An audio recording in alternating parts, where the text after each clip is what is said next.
qué significa ser iglesia, no qué significa pertenecer a la iglesia o no qué significa estar en la iglesia, porque la iglesia es algo que tú eres iglesia. Tú has venido a ser la misma iglesia de Dios. Así es que vamos a ver lo que esto significa para nosotros. Quiero contarles que la primera vez que aparece la palabra iglesia en la Biblia es precisamente en el Nuevo Testamento. Por lo general, cuando voy a la ley de la primera mención, siempre tengo que acudir al Génesis para ver qué es lo primero que Dios dice acerca de algún tema en específico en las Sagradas Escrituras. Pero en esta ocasión debo de acudir a Mateo capítulo 16 para darme cuenta que allí es la primera vez que aparece la palabra iglesia en toda la Biblia. Y quiero contarles que esta palabra iglesia es del griego eclesia, y vamos a ver un poquito más adelante lo que significa, pero aparece 108 veces en los textos originales de las Sagradas Escrituras. 108 veces únicamente en el Nuevo Testamento aparece la palabra iglesia. Así es que vamos a entender qué es la iglesia por medio de ver qué es lo que Jesús dice acerca de ella. Dice Mateo 16, versículos 15 al 18, Él les dijo: ¿y vosotros quién decís que soy yo? Respondiendo Simón Pedro dijo: tú eres el Cristo, el Hijo del Dios viviente.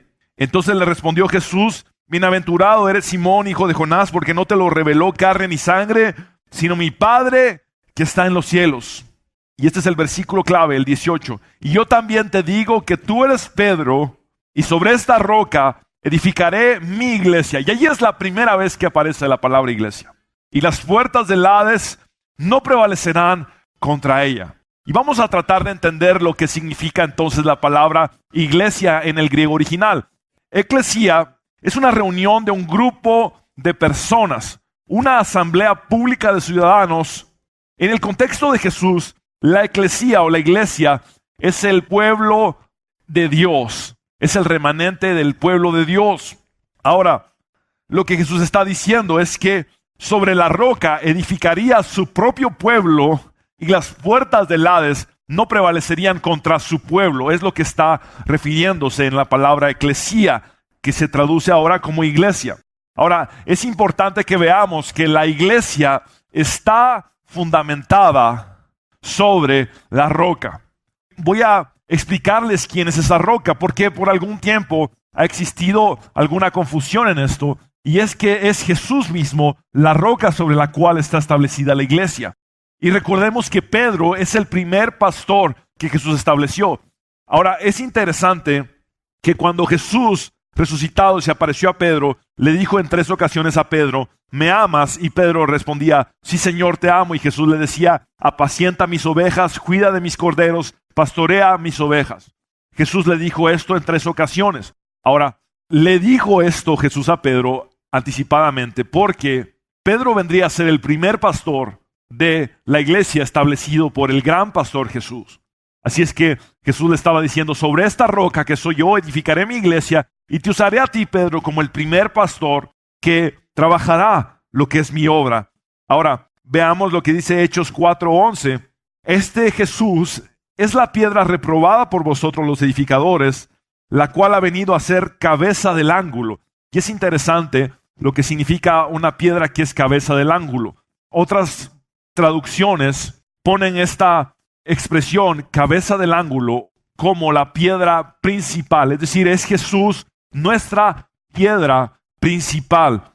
Luego vamos a ver Efesios 2:20, que dice también: edificados sobre el fundamento de los apóstoles y profetas, siendo la principal piedra del ángulo Jesucristo mismo. Así es que está respondida la pregunta de quién es realmente la roca. Es Jesús, es la roca sobre la cual estamos edificados como iglesia. Ahora, ¿por qué es importante que Jesús haya dicho: bueno, yo voy a edificar la iglesia, pero no la voy a edificar sobre cualquier terreno, sino que la voy a edificar sobre mí mismo, que soy la roca? Y es porque Jesús mismo había hecho un énfasis en lo que son los cimientos. ¿Se acuerdan ustedes? En el Sermón del Monte, Jesús predica y da las 9 bienaventuranzas, pero a la vez, cuando da todo el Sermón del Monte, concluye de la siguiente manera. Jesús dice que existen 2 cimientos, que uno es la arena y el otro es la roca, y que nos conviene hacer lo que Él ha dicho, porque si nosotros cumplimos con lo que Él nos ha enseñado, seremos comparados con alguien que ha edificado su casa sobre la roca,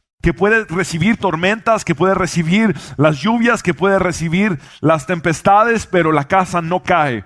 Pero el que ha escuchado su palabra y no hace lo que él ha enseñado, es comparado a alguien que ha edificado sobre la arena. Vienen las tormentas, vienen las pruebas, vienen las luchas y la casa cae. Y vamos a leer el texto en Mateo 7, 24 y 25. Dice: cualquiera pues que me oye estas palabras y las hace, le compararé a un hombre prudente que edificó su casa sobre la roca. Descendió lluvia y vinieron ríos y soplaron vientos y golpearon contra aquella casa y no cayó, porque estaba fundada sobre la roca. Esto es bueno porque significa que la iglesia no está edificada sobre cualquier lugar. La iglesia está edificada sobre la roca, que es Jesucristo. Y pueden venir vientos, pueden venir los ríos, pueden venir las tormentas y las tempestades, pero la iglesia jamás se va a caer. La iglesia jamás se va a derrumbar. La iglesia está segura, está establecida y edificada, no por cualquier persona. Es Jesucristo mismo el que la está edificando. Es Jesucristo mismo el que la ha establecido sobre la roca. Así que por el hecho de estar cimentada sobre la roca, se garantiza que las fuerzas del mal no podrán derribar jamás a la iglesia. Veamos lo que dice 1 Corintios 15, 57. Mas gracias sean dadas a Dios, que nos da la victoria por medio de nuestro Señor Jesucristo. Lucas 10, 19 dice: he aquí os doy potestad de hollar serpientes y escorpiones y sobre toda fuerza del enemigo, y nada os dañará. Así es que hay algo muy importante que tenemos que aprender de este texto, y es que Jesús es el edificador de la iglesia. Jesús ha edificado la iglesia sobre la roca que es Él mismo. Y no solamente esto, como Jesús ha edificado la iglesia y la ha puesto sobre la roca, significa que las puertas del Hades no prevalecen contra ella. Esto quiere decir que el infierno mismo, las fuerzas de Satanás y todos sus demonios, no tienen ningún poder sobre la iglesia. La iglesia es victoriosa desde su nacimiento. En el momento en que Jesús decide establecerla y aparece por primera vez mencionada la palabra iglesia en la Biblia, en ese momento Jesús está diciendo: muy bien, es edificada por mí sobre la roca, y por lo tanto Satanás nunca podrá prevalecer contra la iglesia. Satanás nunca podrá derribar a la iglesia, nunca podrá vencer a la iglesia. Así es que somos miembros de una iglesia poderosa, edificada por Jesús, establecida sobre una roca. Ahora, vamos a ver entonces lo que es la respuesta a la pregunta: ¿qué significa ser iglesia? Y es que el hecho de ser iglesia significa que tú eres cuerpo de Cristo.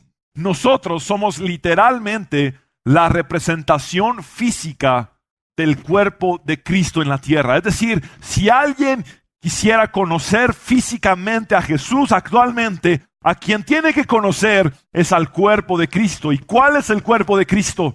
Nosotros. Es decir, la gente cuando busque a Jesús va a encontrar a Jesús en la iglesia.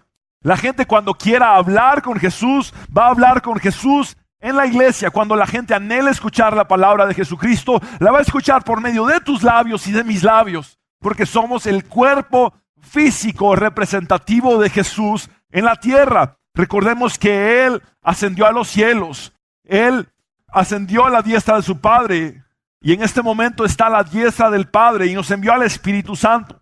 Y de hecho, nosotros nos movemos en los dones, en nuestra capacidad de poder pregonar el Evangelio, porque el Espíritu Santo nos ha dado poder. Ahora, entendamos esto: Él se fue, pero dejó su cuerpo establecido. Su cuerpo, que es el que funciona y hace todo lo que Él de antemano decidió que hiciera. Voy a leerles algo yo mismo. Y es que la primera vez que se les dijo a los seguidores de Jesús cristianos fue precisamente en la iglesia de Antioquía. Se les llamó cristianos por primera vez en Antioquía, es lo que dice Hechos 11:26. Es interesante que es hasta después de que Jesús asciende al cielo que a los seguidores de Jesús se les empieza a denominar como cristianos. Ahora, ¿sabes tú qué significa cristiano? Significa un pequeño Cristo. Eso es lo que significa. Tú eres un pequeño Cristo al ser cristiano. Significa que eres representante de Jesús. Eres alguien que está en esta tierra como las manos de Cristo, como los pies de Cristo, como los labios de Cristo, como los ojos de Cristo. Tú eres un representante de Cristo, eres un embajador de Cristo, eres parte de su cuerpo. Como cuerpo, estamos llamados a continuar con el ministerio de Jesús. Jesús empezó un ministerio que desarrolló en 3 años y medio. Ahora, cuando Él decide ascender y establecer su cuerpo en la tierra, no abandona su ministerio. El ministerio de Jesús continúa. Por eso Él dijo que si alguno quiere venir en pos de Él, tiene que negarse a sí mismo, tomar su cruz y seguirle. Porque la cruz de Jesús no ascendió al cielo, la cruz de Jesús sigue en esta tierra y alguien tiene que cargar esa cruz. Y eso somos tú y yo. Tenemos que seguir cargando la cruz de Jesús. Tenemos que continuar con un ministerio que Él inició, que Él decidió que lo continuáramos tú y yo. Mira lo que dice Juan 14, 12, 13, dice: de cierto os digo, el que en mí cree, las obras que yo hago, él las hará también, y aún mayores hará, porque yo voy al Padre, y todo lo que pidiereis al Padre en mi nombre, lo haré para que el Padre sea glorificado en el Hijo. Quiero explicarte esto. Jesús está diciéndonos de sus propios labios: ustedes van a hacer las mismas obras que yo he hecho, y no solamente las mismas obras, sino que van a hacer obras aún mayores de las que yo he hecho. Y la razón por la cual nosotros podemos hacer esas obras es porque somos su cuerpo en la tierra. Simplemente por eso. Ahora quiero que se pongan a pensar por un momento en lo siguiente. Jesús, cuando estuvo en la tierra estableciendo su ministerio, era una sola persona haciendo la obra. De hecho, llamó a 12, pero esos 12 estuvieron en aprendizaje constante durante esos 3 años y medio. Pero Jesús estaba limitado a que podía estar en un solo lugar al mismo tiempo. De hecho, cuando Lázaro muere, Jesús estaba muy lejos de donde Lázaro estaba. Ahora, entendamos lo siguiente. Jesús iba de lugar en lugar, sanando uno por uno a la vez, haciendo milagros uno por uno a la vez. Ahora existe un cuerpo de Cristo en la tierra que está compuesto por millones de personas. Ahora, quiero que se pongan a pensar, ¿por qué podemos hacer obras mayores a las que Jesús hizo? Porque nosotros como cuerpo de Cristo funcionamos simultáneamente en todo el mundo. En todo el mundo.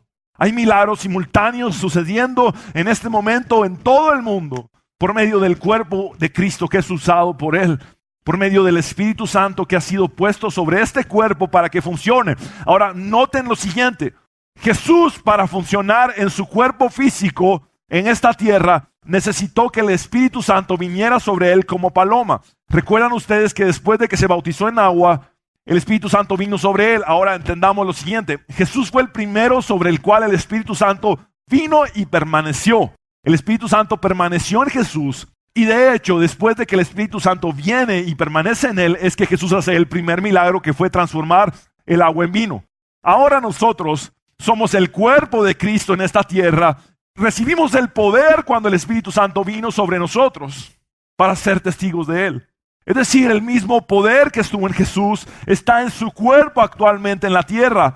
Pero Satanás ha tratado de hacernos pensar de que somos una iglesia débil, de que somos una iglesia religiosa y tradicional, o que los milagros ya no se ven en esta actualidad. Y esa es una falsedad. Jesús dijo: las mismas obras que yo hice y aún mayores, ustedes van a hacer, porque ustedes son mi cuerpo, y el mismo Espíritu Santo que estuvo sobre mí está sobre cada uno de ustedes. Por eso Pablo nos dice en Colosenses: es Cristo en vosotros la esperanza de gloria. Es Cristo en ti la esperanza de gloria. Es Cristo en mí la esperanza de gloria. Es Cristo en nosotros la esperanza de gloria. Déjame decirte cuál es la esperanza del mundo. La única esperanza del mundo se llama iglesia.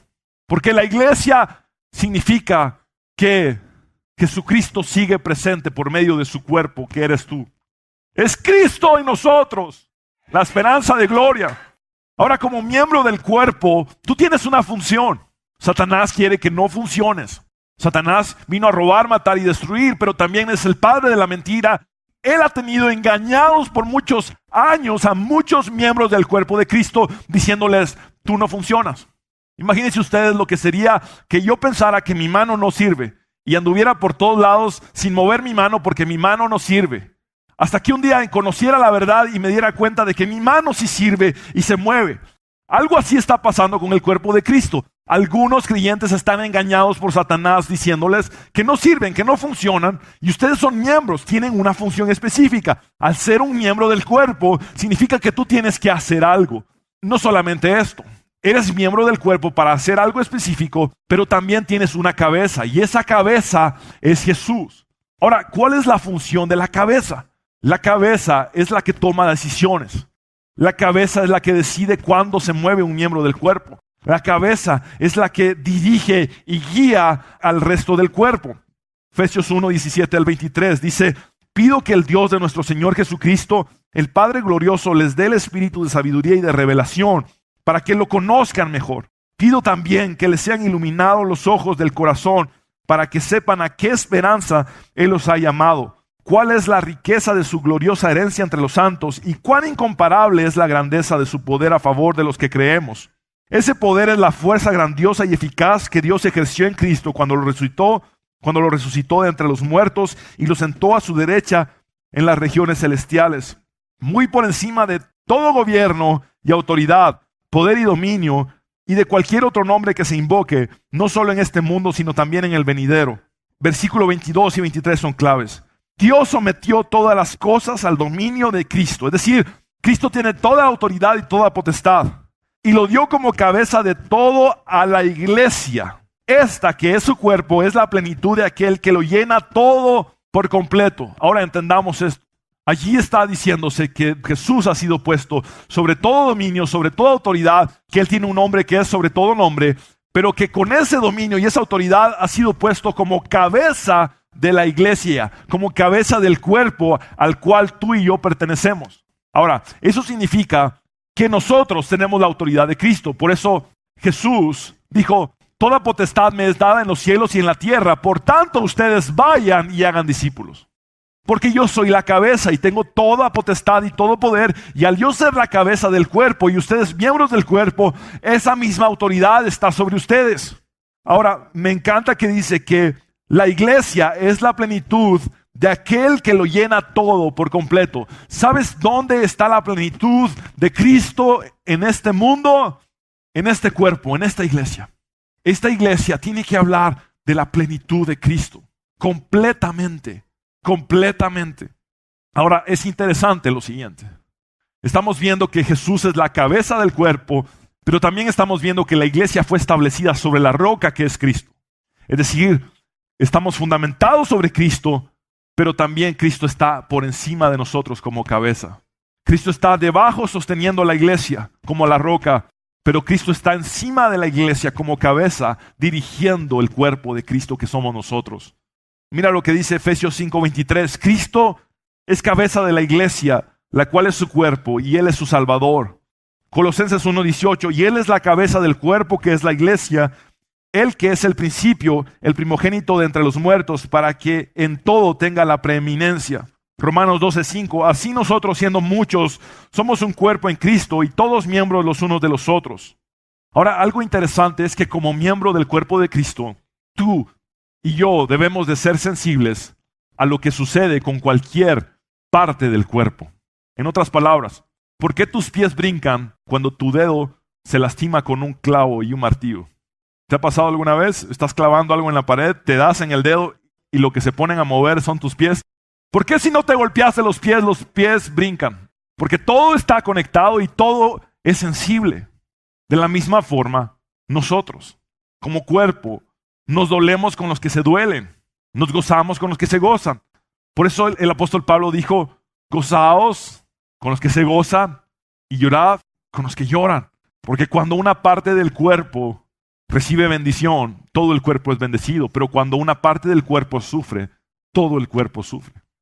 Me encanta que Pablo dijo: con Cristo estoy juntamente crucificado, y ya no vivo yo, mas vive Cristo en mí. Y lo que ahora vivo en la carne, lo vivo en la fe del Hijo de Dios, el cual me amó y se entregó a sí mismo por mí. ¿Sabes? Tú y yo estamos crucificados juntamente con Cristo, porque Él es la cabeza de este cuerpo. Cuando la cabeza está crucificada, el resto del cuerpo está crucificado. Estamos crucificados con Cristo. Por eso el apóstol Pablo dijo que llevamos por todas partes en el cuerpo la muerte de Jesús. Llevamos por todas las partes en nuestro cuerpo las heridas de Jesús, pero es también para que la vida de Jesús se manifieste en nuestros cuerpos. El punto número 2 es que eres pueblo de Dios. Tú eres pueblo de Dios. Tenemos derechos, pero a la vez tenemos obligaciones. Vamos a ver lo que dice 1 de Pedro 2, 9 al 10. Pero ustedes son linaje escogido, real sacerdocio, nación santa, pueblo que pertenece a Dios. Y esto es clave, pueblo que pertenece a Dios, para que proclamen las obras maravillosas de aquel que los llamó de las tinieblas a su luz admirable. Ustedes antes ni siquiera eran pueblo, pero ahora son pueblo, y no cualquier pueblo, sino que son el pueblo de Dios. Antes no habían recibido misericordia, pero ahora ya la han recibido. Quiero explicarles el concepto de pueblo que viene desde el Antiguo Testamento. La palabra hebrea am, repitan conmigo, am, significa la totalidad de un pueblo. Pero hay una palabra clave que es de donde viene también la palabra eclesía del griego, que es la palabra kaal. Repitan conmigo, kaal.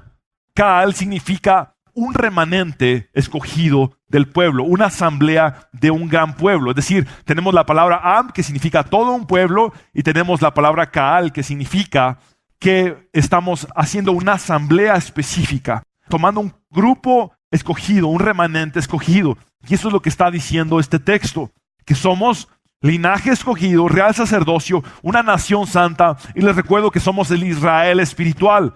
Por eso somos un pueblo adquirido por Dios para proclamar sus obras maravillosas.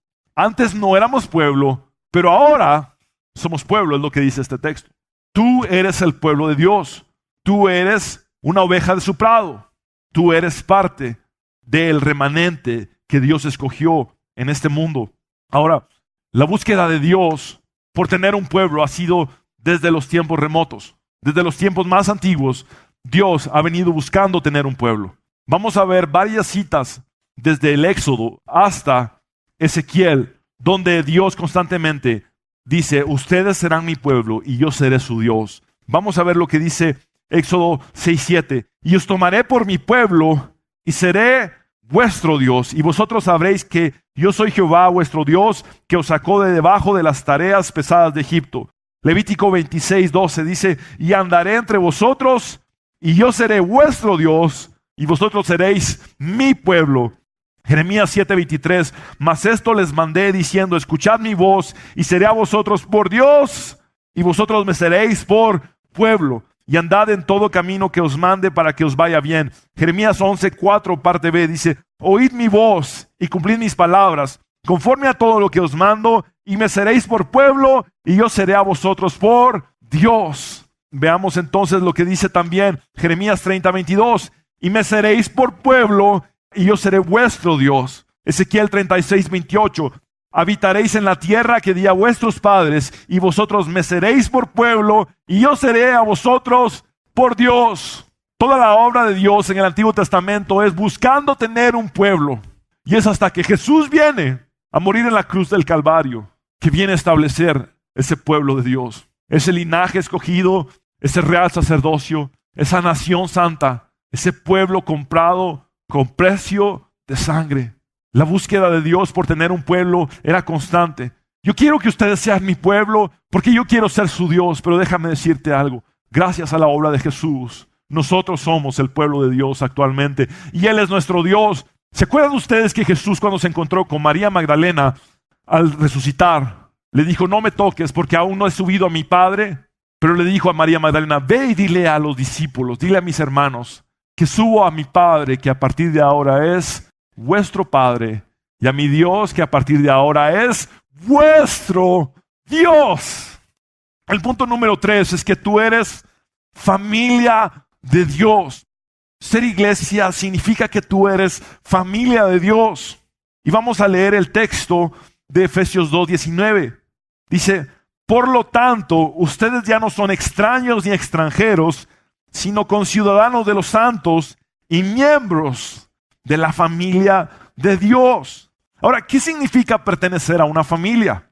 Pertenecer a una familia representa que tú eres protegido y eres provisto. Tú eres parte de la familia del Dios Todopoderoso, del Dios omnisciente, del Dios omnipresente. Tú eres parte de la familia de Jehová Jireh, tu proveedor. Tú eres parte de la familia de Jehová Rafa, tu sanador. Por eso el salmista pudo escribir: Jehová es mi pastor y nada me faltará. No me faltará salud, no me faltará provisión, no me faltará alimento, porque yo soy parte de Él. Él es mi pastor, Él es mi cuidador, Él es mi guardador. Cuando tú perteneces a una familia de Dios, Dios te protege, Dios te provee. Tú eres parte de su cuerpo, eres parte de su pueblo, pero hay algo más profundo todavía. Eres parte de su propia familia. Por eso dice la palabra que somos herederos de Dios, pero coherederos con Cristo. Jesucristo vino a decirnos: el que es mi Padre es también el Padre de ustedes, porque ustedes son mi familia, ustedes son mis hermanos. Y me encanta una cita en la que Jesús define a su familia. En Mateo 12, 48, 50 dice: respondiendo él al que le decía esto, dijo: ¿quién es mi madre y quiénes son mis hermanos?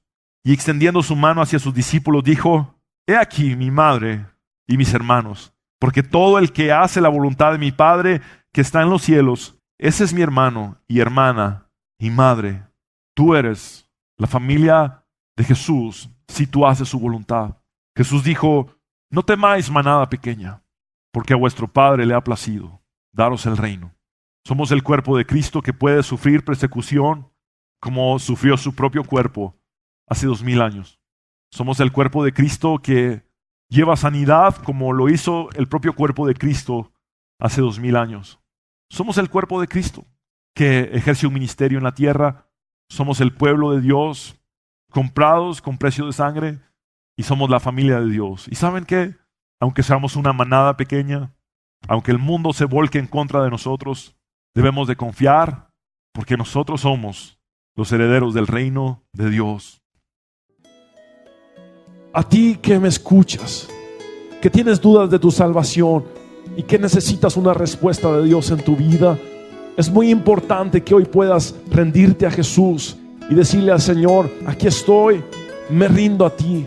Si quieres hoy entregar tu vida a Jesús, Jesús no está esperando que seas perfecto para que te puedas entregar a Él. Algunos piensan: yo no puedo entregarme a Jesús porque estoy lleno de pecado. ¿Sabes qué? Jesús dijo: el médico no viene a buscar a los sanos, sino a los enfermos. Así he venido yo a buscar a los pecadores. Tal cual tú estás, Jesús te quiere encontrar hoy.